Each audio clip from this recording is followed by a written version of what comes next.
हरे कृष्णा कृष्ण कृष्णा हरे हरे, हरे राम राम राम हरे हरे।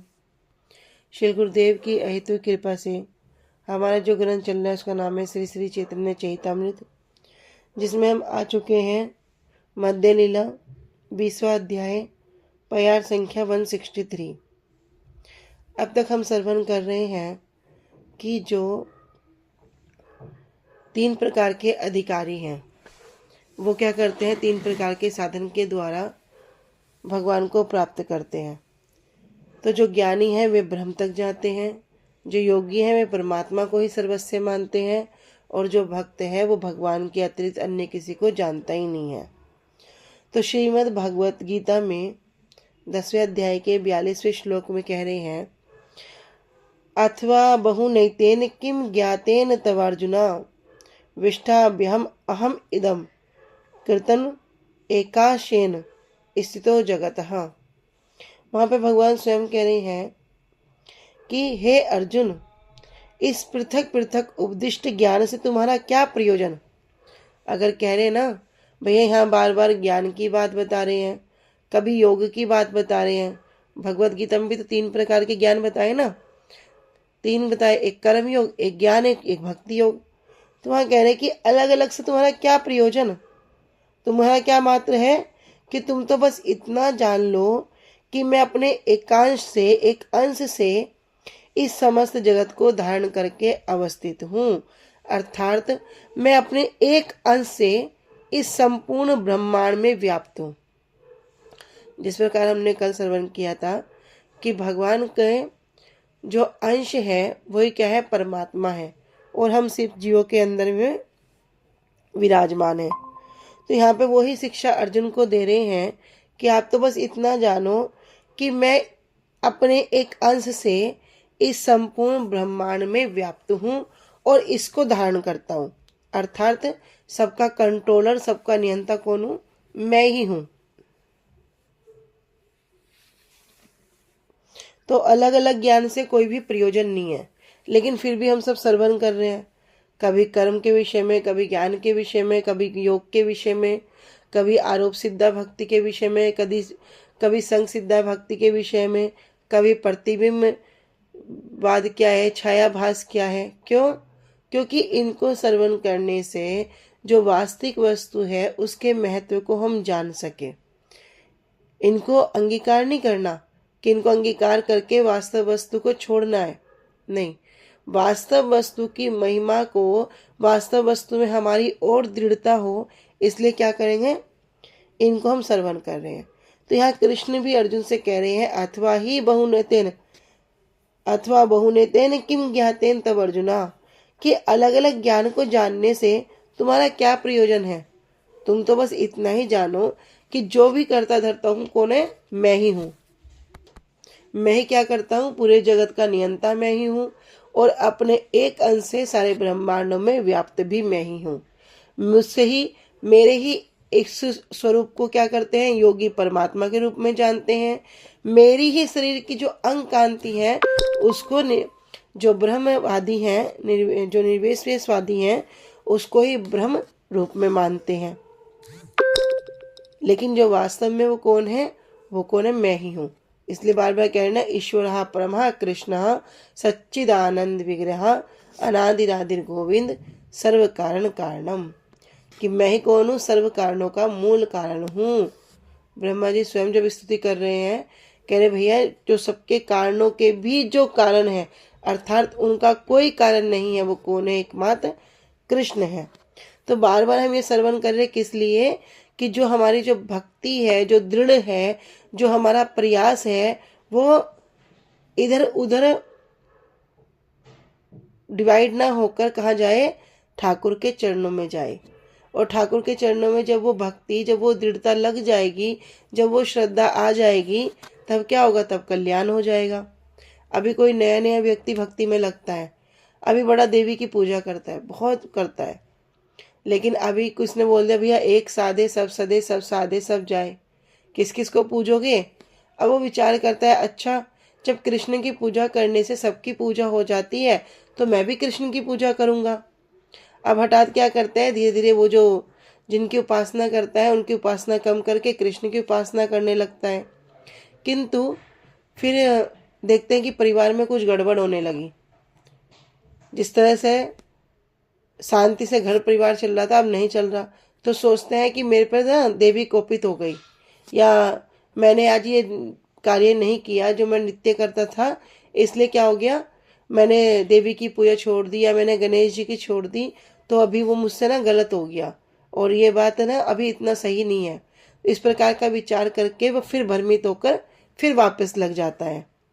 किंतु ये विचार उत्तम नहीं है, क्योंकि अगर कोई देवी का उपासक है, कोई गणेश का उपासक है, कोई सूर्य की पूजा करता है, तो जब कोई देवी देवताओं की पूजा करता है तो वे भी क्या करेंगे, जब तुम्हारी कोई मांगने की प्रवृत्ति खत्म हो जाएगी, मांगने की कोई इच्छा नहीं होगी, तो वे कहेंगे देना तो पड़ेगा ना, तो वे अपने से आगे हमें भेज देंगे।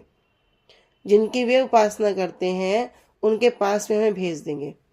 कोई बड़े शिव जी के भक्त हैं, बड़े शिव जी की आराधना करते हैं, भाई अब शिव जी बड़े भोले हैं, भोले भंडारी हैं, आशुतोष हैं, अल्प में ही तुष्ट हो जाते हैं, इस प्रकार कोई शिव जी की बड़ी उपासना करते हैं, बहुत भक्ति करते हैं। लेकिन जब उस भक्त की मांगने की वृत्ति खत्म हो जाती है और भगवान के पास जा क्या कहता है, बस सुख शांति हो, तो सुख कहाँ मिलेगा, सुख तो एकमात्र भगवान के चरणों में मिलेगा। तो शिव जी भी क्या करते हैं, उनको अपने आराध्य अपने इष्ट के पास भेज देते हैं, अर्थात उनकी जो भक्ति है वो और ऊपर पहुंच जाती है।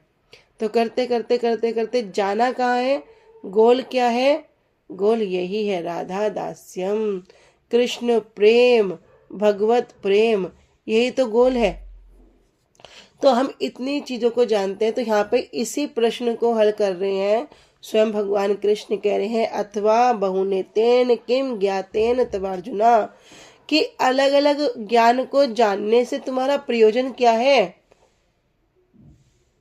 किसने बोल दिया कि वेदों में शास्त्रों में रोज ये नित्य अगर ये पाठ करोगे तो तुमको कभी धन धान्य कमी नहीं रहेगी, या ये पाठ करने से तुम्हें पुत्र की प्राप्ति होगी, ऐसा करने से तुम्हारा ये निवारण हो जाएगा।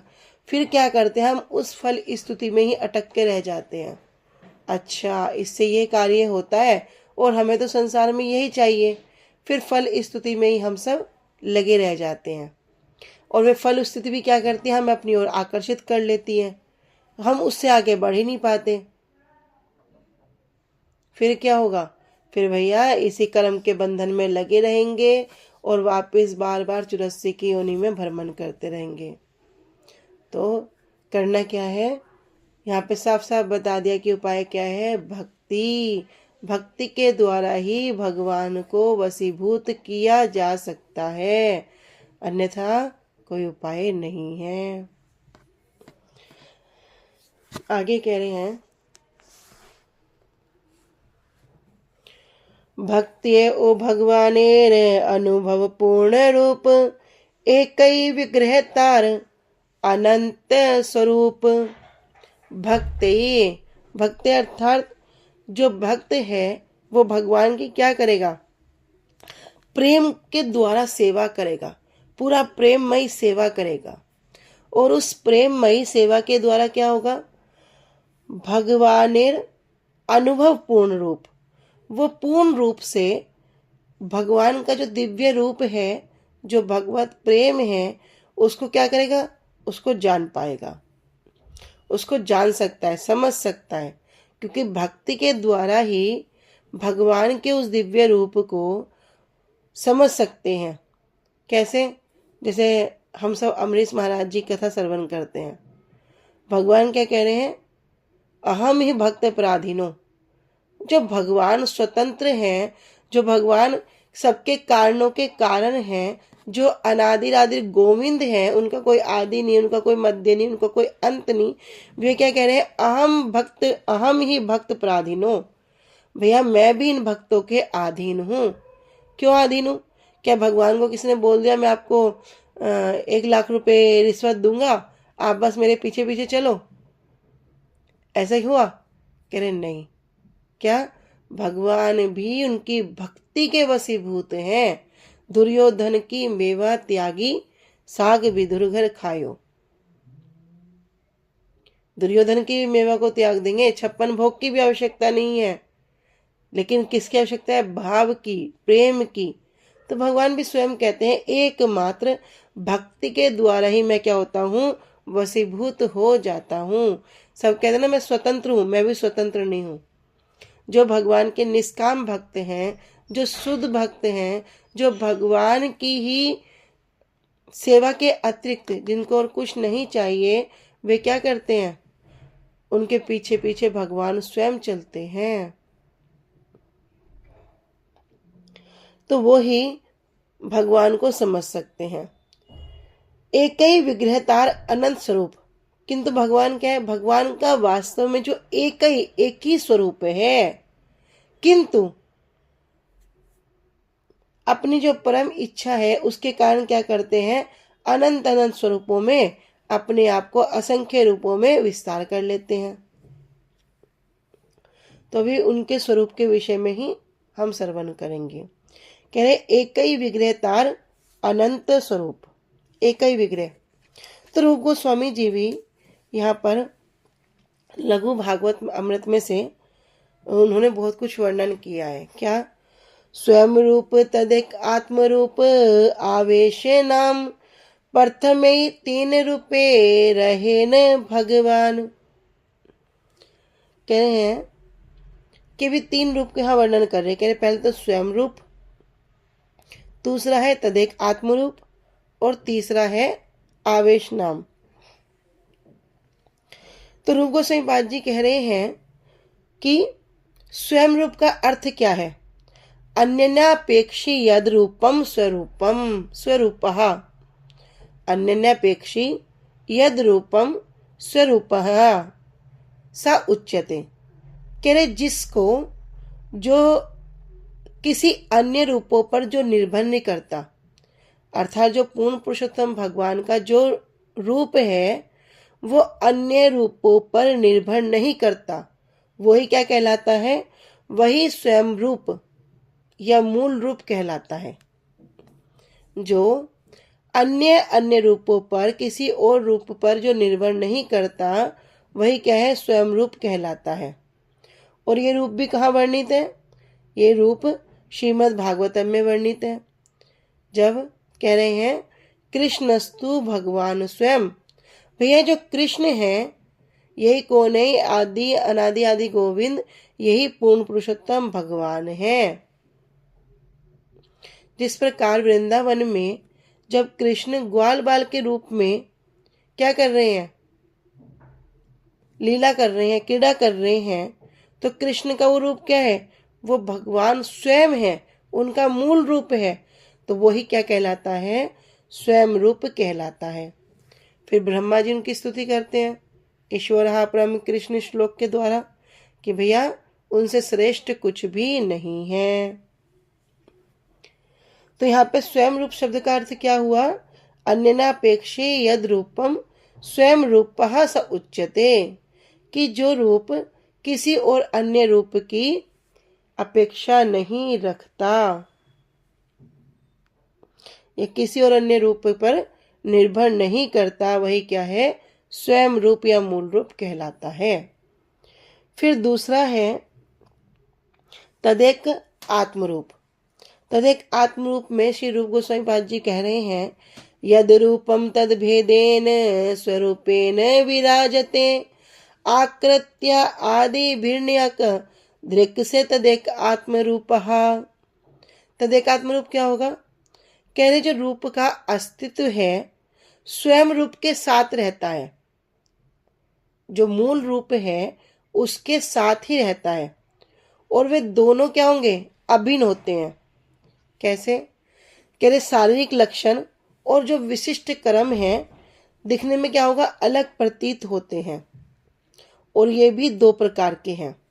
तदेकात्म रूप 2 प्रकार के हैं, स्वांश तथा विलास।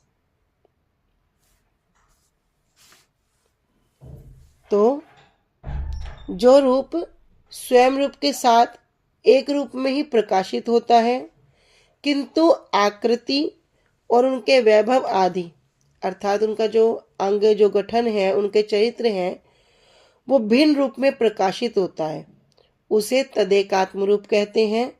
इसमें दो प्रकार के हैं, क्या? स्वांश और विलास।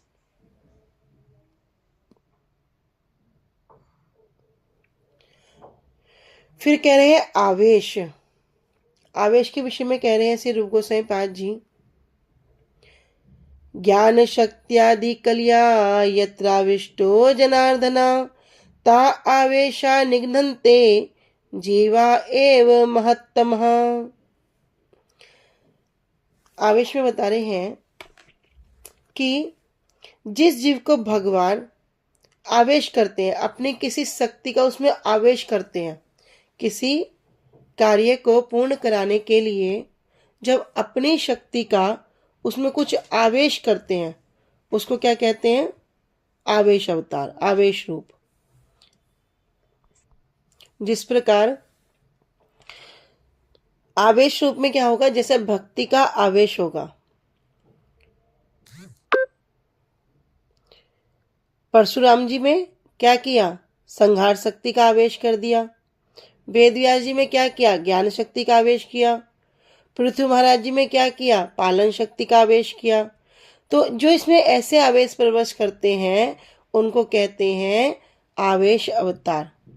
तो ये क्या है तो जीव, किंतु उन जीव में भगवान अपनी शक्ति को प्रवेश कर देते हैं, और जो भगवान की शक्ति है जब वो इनमें प्रवेशित हो जाती है तो उनको कहते हैं शक्त्यावेश अवतार।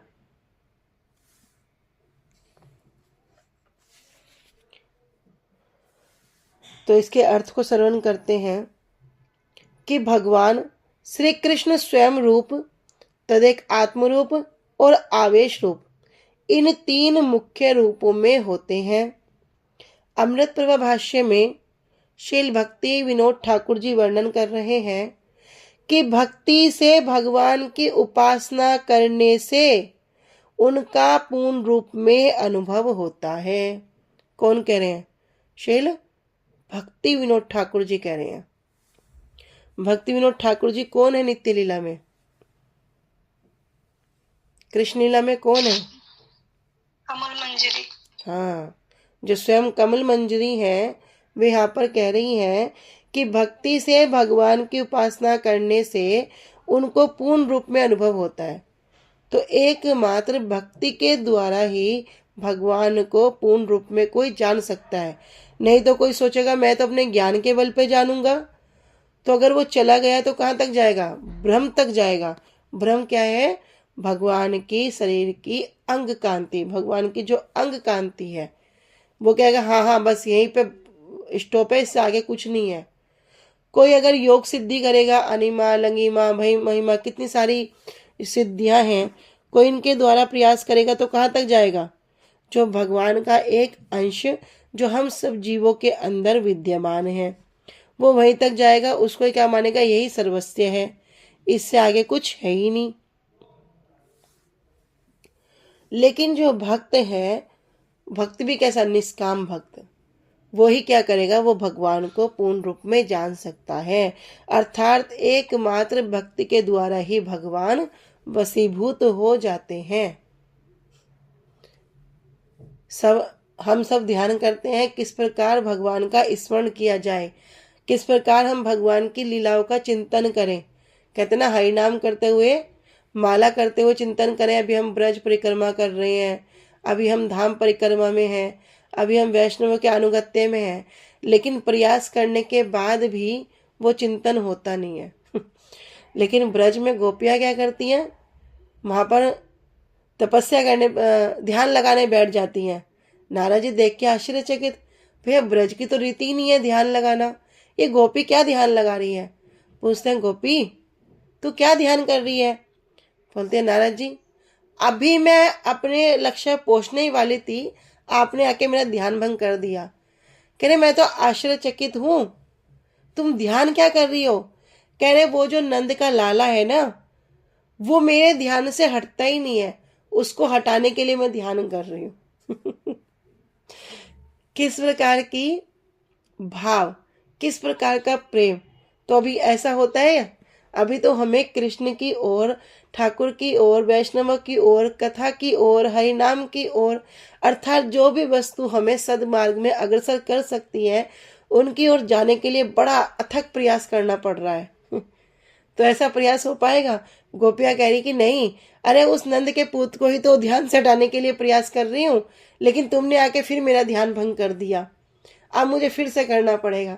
जब ऐसी भक्ति हो जाए तो भगवान भी क्या करते हैं, उन गोपियों के पीछे पीछे फिरते हैं, कभी उनके साथ क्रीड़ा करते हैं, कभी उनके साथ नृत्य करते हैं, कभी उनके घर जाके उनका माखन चुराते हैं, कभी कभी उनको क्या करते हैं, गोपी बोलेगी अभी अभी मैया ये मेरे घर पे माखन चुराने आया था, कृष्ण जल्दी जल्दी जाके घर पे सो जाएंगे, सोने का नाटक करेंगे, और जब मैया देखने के लिए आएगी तो क्या करेंगे, उठ जाएंगे। बोले ये तो यहीं पे है। अच्छा गोपियों, आज तुम क्या जल्दी जल्दी क्यों आ गई सुबह सुबह? अच्छा, अपने कृष्णा को देखने को आई होंगी। तो मैया कहती है नहीं नहीं लाला, ये तो देखने के लिए आई है, तू यहाँ है या कहीं और है। ऐसी ऐसी फिर कृष्ण क्या करते हैं, उनके साथ लीलाएं करते हैं।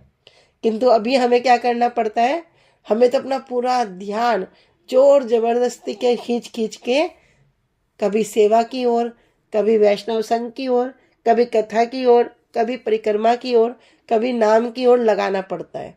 अभी स्वाभाविक रूप से नहीं होता, किंतु जब स्वाभाविक रूप से हो जाएगा फिर तो उद्धार हो जाएगा। तो कह रहे एकमात्र भगवान को क्या जान सकते हैं, भक्ति के द्वारा ही। बार बार हम ब्रज गोपियों कथा क्यों सुनते हैं? क्योंकि जो हमारे परम गुरुदेव जी से श्लोक को कहते ना, कंठस्थ करो, इसको याद करो।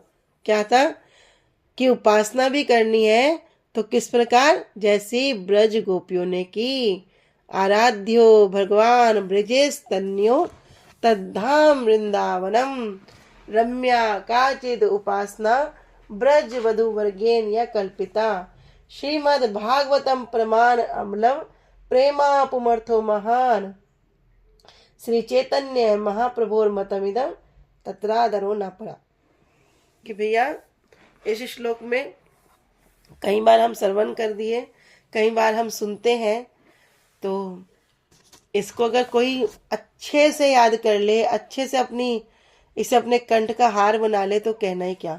एक श्लोक पूरी भक्ति के पूरे सार वस्तु को बता रहा। आराधना किसकी करनी है?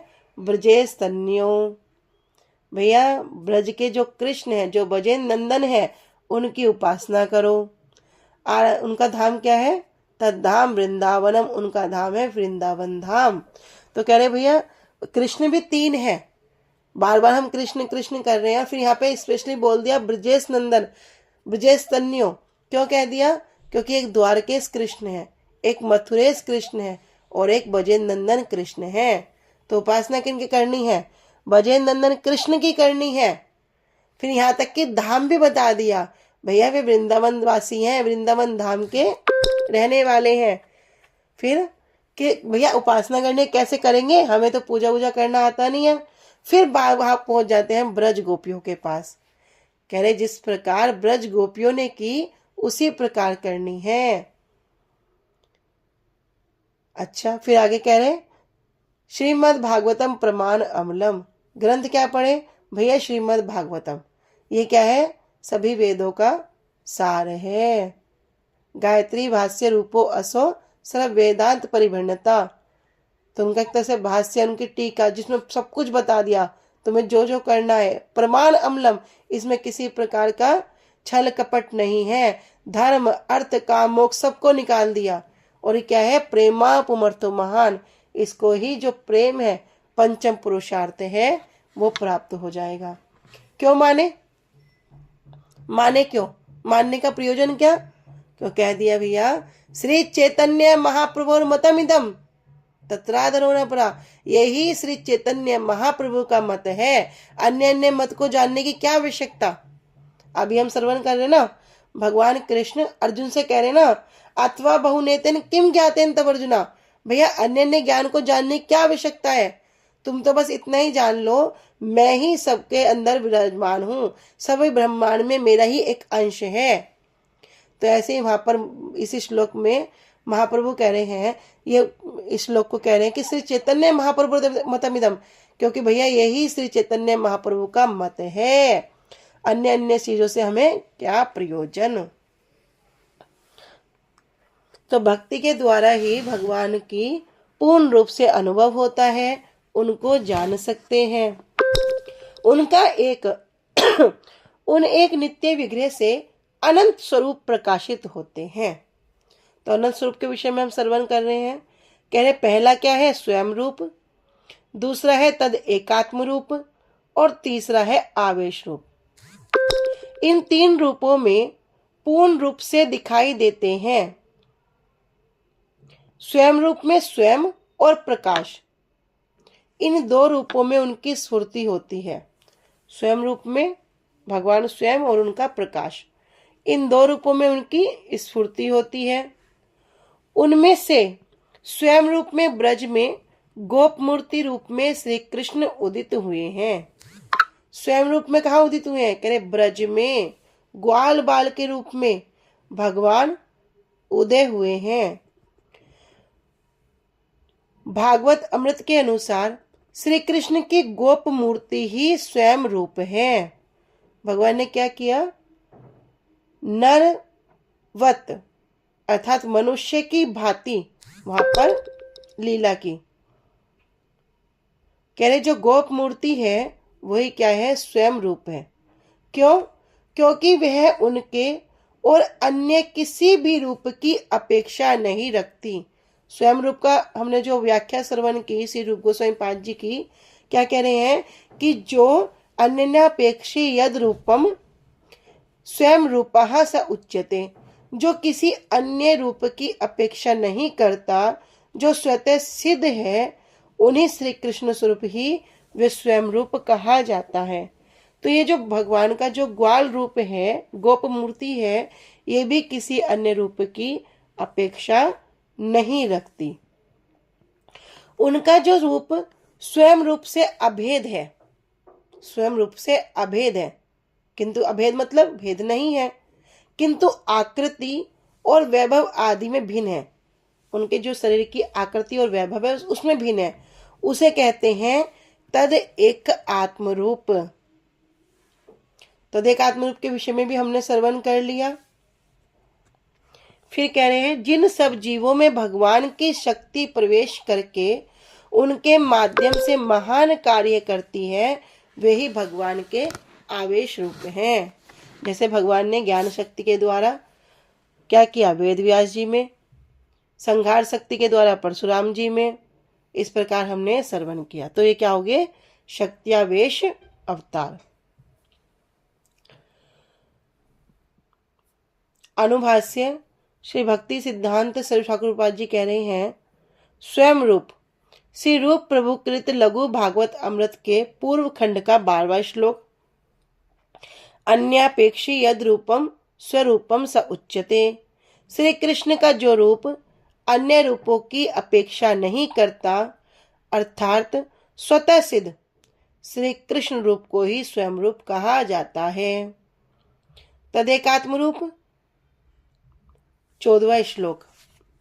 यद रूपम तद भेदेन स्वरूपेण विराजते, आकृत्या आदि भिन्न यादृक् स तदेक आत्मरूपः। जो रूप स्वयं रूप के साथ एक रूप में ही प्रकाशित होता है, किंतु आकृति और वैभव आदि में भिन्न रूप में प्रकाशित होता है, उसे तदेक आत्मरूप कहते हैं।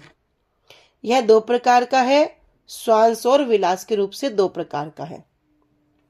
अभी आगे आवेश रूप लघु भागवत अमृत के 18वें श्लोक में कह रहे हैं कि ज्ञान शक्त्या आदि कला यत्राविष्टो जनार्दना ता आवेशा निगधन्ते जीवा स एव महात्मा।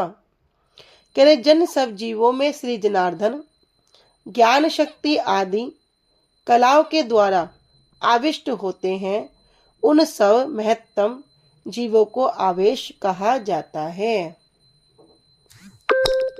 तो आज हमने भगवान के जो अनंत स्वरूप है इसके विषय में श्रवण किया। अभी आगे स्वयं रूप, स्वयं प्रकाश, इनके विषय में हम श्रवण करेंगे कल। वांछा कल्पतरुभ्यश्च कृपा सिन्धुभ्य एव च पतितानां पावनेभ्यो वैष्णवेभ्यो नमो नमः। श्री गुरुदेव की जय। जय अनंत कोटि वैष्णव वृंद की जय। जय। निताई गौर प्रेमानंदे। हरि हरि बोल। हरे कृष्णा। सभी को दंडवत प्रणाम। हरे कृष्णा दीदी, दंडवत प्रणाम सबको।